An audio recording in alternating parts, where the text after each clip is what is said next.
嗨，大家好，我是躺平叔。今天是2026年1月16号，这一期咱们繼續聊聊恆大清盤，聊聊中國的房地產。咱們今天通過兩個媒體的報道，了解一下從媒體這個角度這個側面看一看北京、上海的樓市是什麼個現狀。首先是中國經營網，它有一篇報道叫量減價升，分化加劇。2025北京新房市場邁入品質驅動新週期。這個中國經營網實際上它是中國經營報的下面一個網站，它是這麼說的他說2025年的北京新房市場在政策調整、供求關係轉變與行業深度調整的多重影響下，呈現出顯著的結構性變遷。中國經營報記者注意到，去年北京整體市場規模 C 有所收縮，也就是市場是低迷萎縮的房地產市場，但高端改善需求持續釋放，市場分化格局進一步加劇，行業發展邏輯正從規模擴張轉向品質與價值的深度競爭。也就是在整個樓市低迷的情況下，改善高端的這個還在增長，那就意味着普通的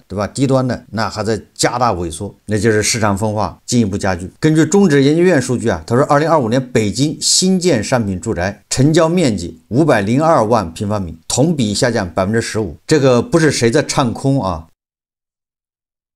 我看最近網上總有一些這個噴子也不知道像蛆一樣的從哪兒鑽出來的，老說你唱空。這個是媒體報道中指研究院說的，北京2025年新建商品房少賣了15%，這不叫唱空，這是媒體報道。所以缺心眼的看不明白呢，你可以出門左拐換個地方去玩，對吧？找一個頻道也有這樣的頻道也有這樣的自媒體說這個房價還暴漲10倍，馬上就創新高，你去看那個不挺好的嗎？熱血噴張，看完這個亢奮，你去買一套。就是缺心眼的不要來看我就不喜歡這個缺心眼的跑我這來看，沒有意義浪費時間另據市場機構天狼監測2025年北京新房成交套數降至 3.44 萬套，同比減少 4.4%。 也就是說成交面積下降 15%， 成交套數下降了 4.4%。 2022年至2025年北京新房成交量始終在 3.44 萬至 4.9 萬套區間波動，市場進入平穩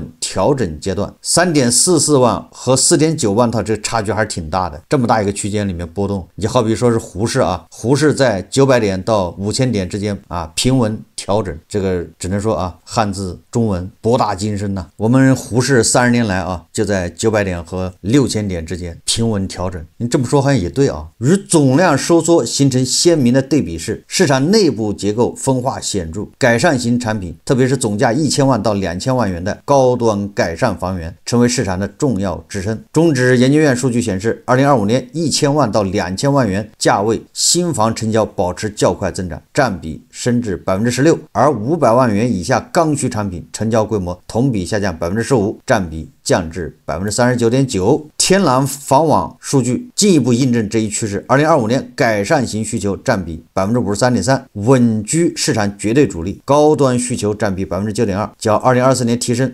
2.5個百分點，剛需佔比則回落至 37.5%。 這個我來談談我看法就這個數據說明什麼呢？首先一個說明一線城市這種貧富分化加劇，就是有錢的人越來越有錢，底層人越來越窮，這是一個趨勢之一，對吧？就跟那個上海那個豪宅30萬一套的1平米的房子秒光，外環外那100、200萬一套的房子賣不動，有錢人花2個億買房，對吧？就跟菜市場買菜一樣，底層的人買個100萬的房子咬緊牙關勒緊褲腰帶，对吧？花光3代人的積蓄，七大姑八大爺還來借錢，這是第一個趨勢第二個趨勢是什麼呢？第二個趨勢說明北京人口流動這個比例在下降，也就是固化，新到北京，对吧？去北漂的這些人在減少，因為這些人如果越來越多的話，他肯定要買房，那剛需房就會增加。而北京現在改善的在增加，剛需的在減少，說明改善是什麼呢？改善就是在北京已經待了很長時間的，待了10年、20年、30年，他有個小房子，現在攒了錢，想住個大點的房子，对吧？這種人越來越多了。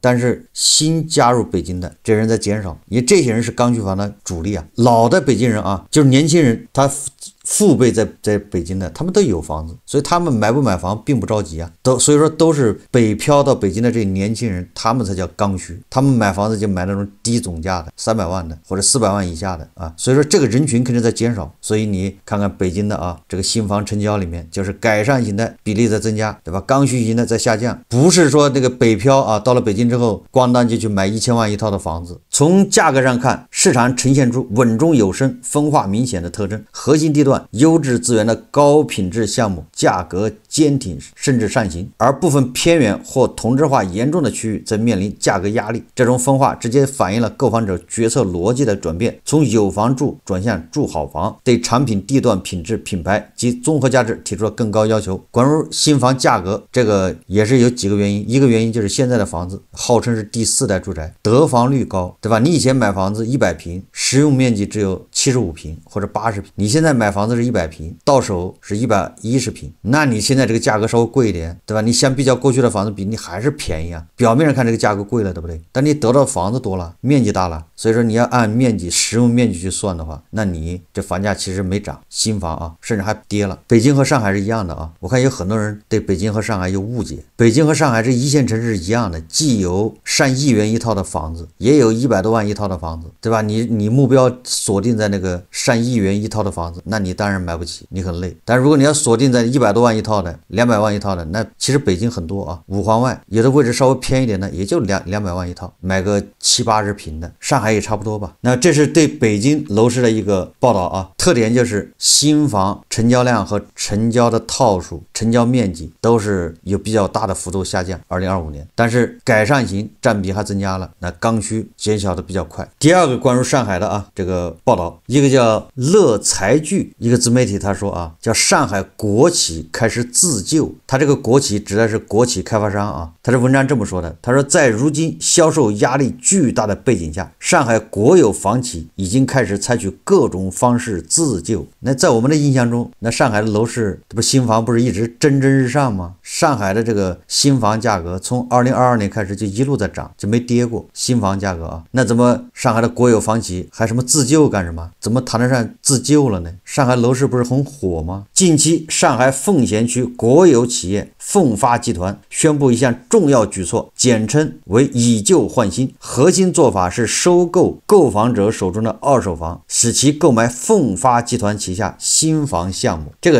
全國其他地方早就有人這麼幹了啊，效果不明顯啊，就是以舊換新啊，這前2年就有了。根據規則，奉發集团本次將會收購50套二手房，二手房位置需要位於指定範圍內，北至韓南公路，南至上海繞城高速，東至沪京高速，西至沪杭公路。你看在這麼小的區域裡面啊，二手房奉發集团來收，重點覆蓋小區包括但不限於毓秀新村、陽光新村，反正就那幾個小區啊，10來個。至於收購價格，據稱將會引進鏈家對房屋進行市場價格評估而定，一旦參與，購房者獲得的買房款只可購買奉發旗下樓盤，包括奉發雲境、奉發雲境 Pro、奉發左岸金邸等等啊，也就是奉發他在那附近開發的樓盤。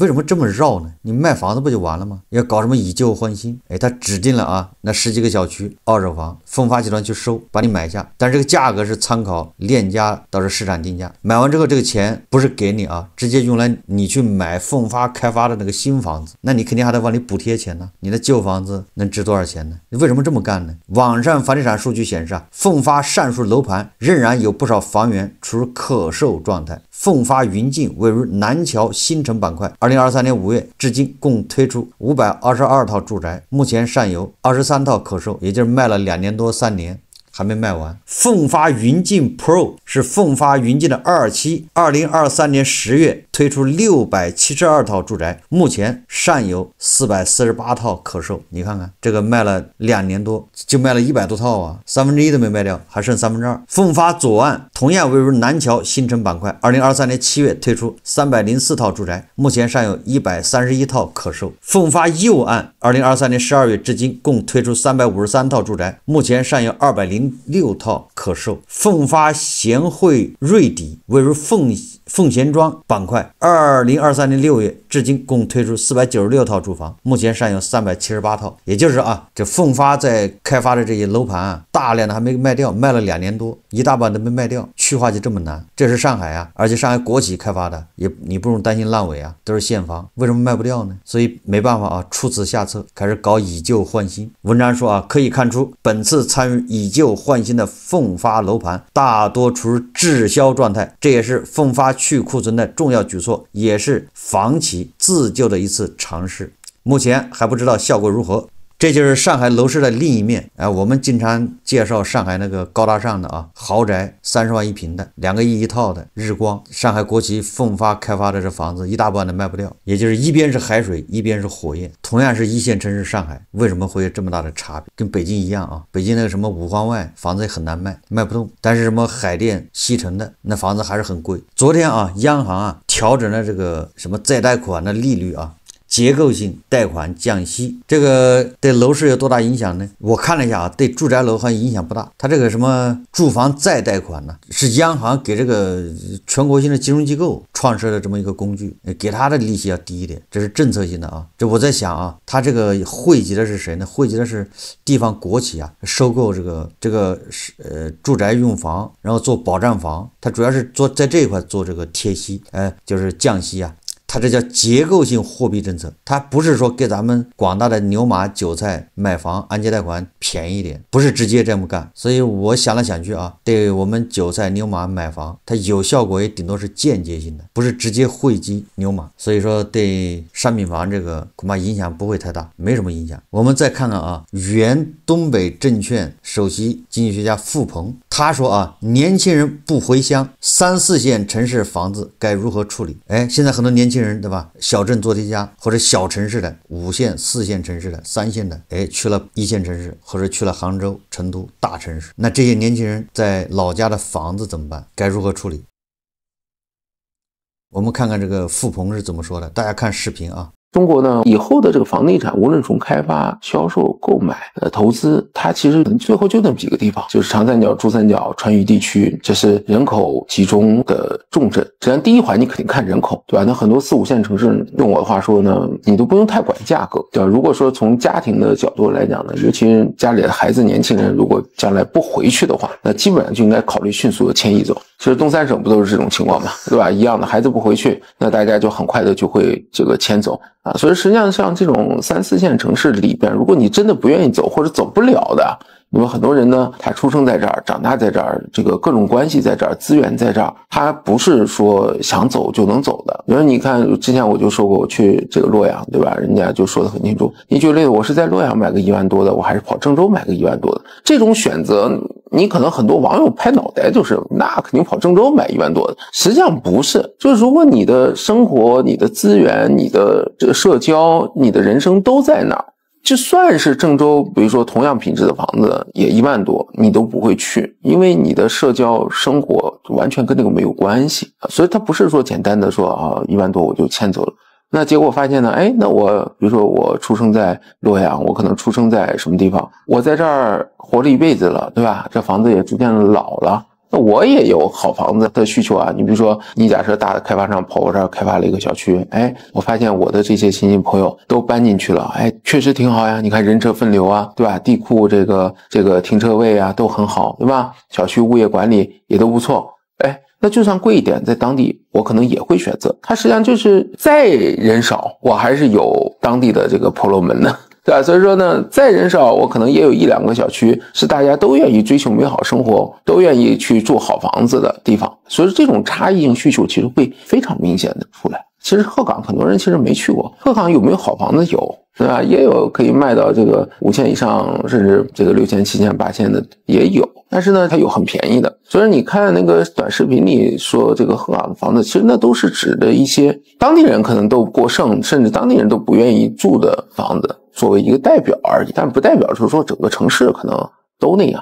所以實際上像這種地方，它做生意的邏輯、房地產開發的邏輯、買房的邏輯是不一樣的。就是說白了，評估一個地方的房價呢，看的是收入和房價比。這個收入呢，實際上是一個平均數，而不能看那個最 top 頂級的。任何一個城市裡，我可以告訴你，都有富人區，都有窮人區，對吧？那成都有錢的，對吧？那就住在南邊，往南走，對吧？那北邊、西邊，比如郫縣啊等等，對吧？當地人可是這麼說，稍微有點錢，他可能也不會往那兒選。這就是說每個城市裡它都有差異。然後你可能這邊有10萬的，那邊有1萬的，對吧？甚至我們說你再往外環走走，你還有8000的呢。所以這個裡邊的差異性很大。當然，第一步你去篩這個城市的時候，第一步看的叫城市收入平均中位數和房價平均中位數，都得平均啊！你不能说我拿個平均中位數收入，我去看那10萬塊錢，你放心，那10萬塊錢你不用去看，那跟你沒關係，對吧？然後你的收入呢，遠遠的高於中位數，你放心，那7000的也跟你沒關係。這個等於說這類討論其實不夠細。現在第一步呢，就是平均中位數，這個合不合理？那大概呢，我們認為呢，就是單平方米的平均中位數跟收入之間大概在2左右，這是比較合理的，就是2個月左右。比如說這個地方平均收入中位數是7000，那麼它房價平均中位數在14000，這相对來講都是 OK 的。所以你不用去看什麼紐約，那平均中位數就不一樣，好吧？那收入平均中位数，人家是美元計價，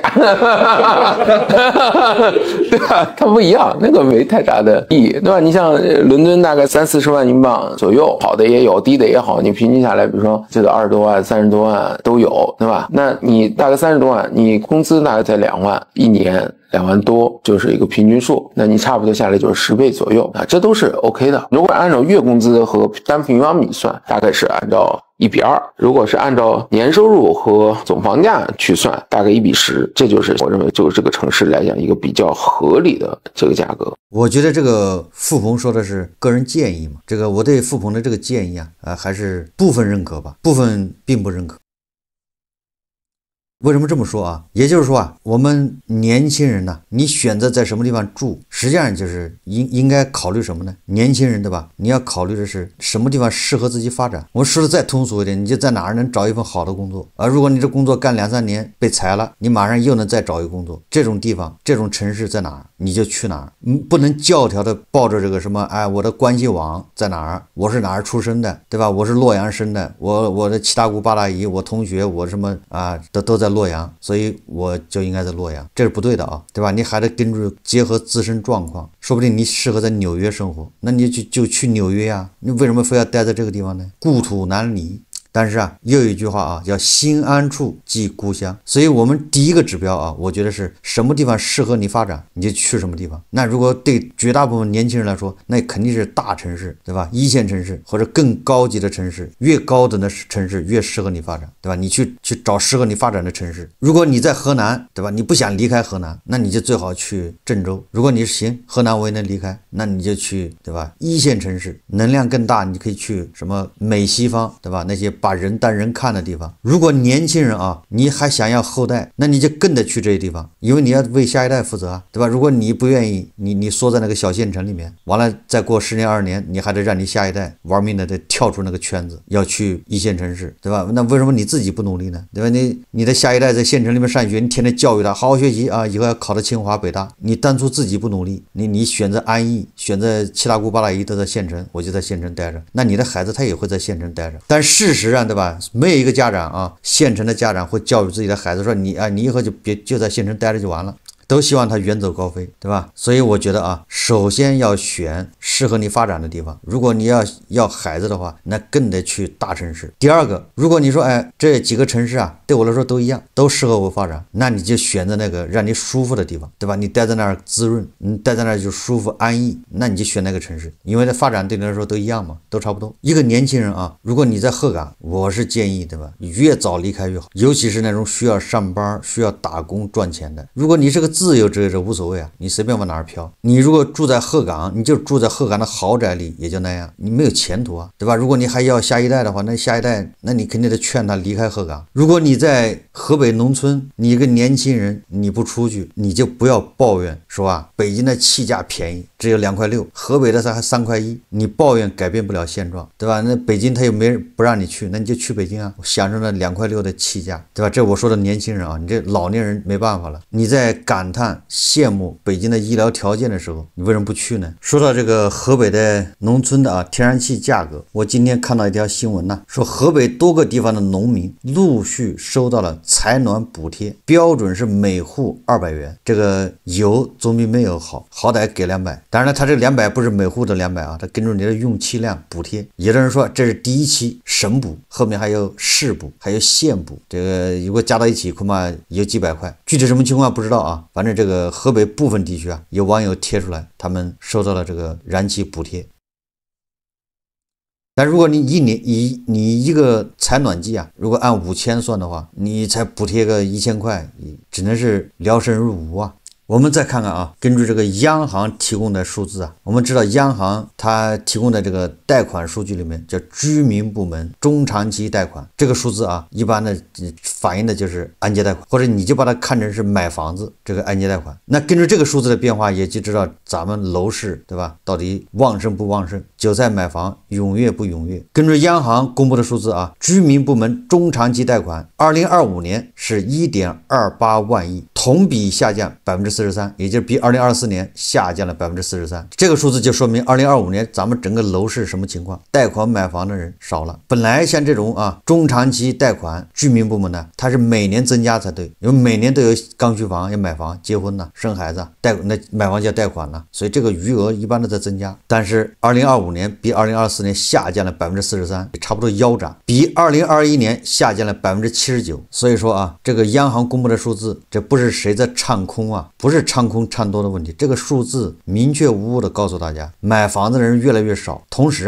韭菜一有錢就去還按揭貸款，勒緊褲腰帶，對吧？省吃儉用還那個按揭貸款，所以這個中長期貸款它餘額在下降都被這些人還掉了。然後有沒有新增的？也就是大家買房不積極。現在的這個咱們的按揭貸款的數字是2021年最高峰的時候的下降了80%，什麼概念？這就是這些房企越舊它病越重，對吧？你看這個2021年恆大暴雷以來，政府出台多少措施啊？白名單，各種硬貸禁貸，但是這些房企依然擋不住暴雷，對吧？現在爆到萬科這兒，對吧？這些數字都可以互相驗證。與2021年相比，2025年這個房子少賣了多少套啊？按揭貸款沒了嗎？開發商賣房子越來越難，他回款越來越難，庫存越來越多，那開發商只能是暴雷。所以說唱多的不要在這兒叫喚，你看好你就去買。現在很多地方都不限購，除了北京、上海核心地段在限購，其他地方都不限購了。你要看好就趕緊去買，而且要偷偷的買，買到10套8套的，等着它漲價，對吧？過去你說你買不了是有限購，現在沒有限購了。你要看好南京就去南京買，對吧？你要看好成都，你去成都買。你自己不買，然後還說它要漲，那你叫忽悠，那你是心壞了。如果你買了，對吧？現在被套，你還在忽悠，那你這個人更壞。如果大家都唱多，房價就能上去，經濟就能好轉，那這些盤盤們呢，應該動腦筋想一下，那全球最發達的國家一定是朝鮮吶，朝鮮沒有一點雜音啊。盤盤為什麼不去朝鮮申請移民到朝鮮去呢？好像朝鮮不有好多留學名額嗎？你可以申請留學到朝鮮呢。朝鮮沒有一點雜音啊，不可能有唱空什麼之類的。你要唱空那是炮決犬決，朝鮮只有感謝、感恩、感動。那怎麼朝鮮不是世界最發達的國家呢？當然了，他們自己認為是啊。所以說開口閉口唱空的，說是誰唱空，這基本上他就是盤盘，對吧？基本盤呢，這些基本盤他反正不看數據，對吧？他也不看這個什麼統計局央行什麼中指研究院給的數字，反正就是一個字漲。說到房價就一個字漲，說到經濟就一個字好，對吧？說到地緣政治就是一個字贏，就這麼簡單，不能有其他解釋，對吧？一聊到地緣政治那就是贏，不管當事雙方打成什麼樣，最後什麼結局，反正大國那就是贏，不行就贏2次。你說到經濟呢，那就是好，如果你非要多說幾個字，那叫穩中向好。這就是盤盤的基本特徵。好，這期節目咱們就聊到這裡，感謝大家收看。如果喜歡我的節目，歡迎訂閱轉發，也可以在下方留言評論，謝謝大家。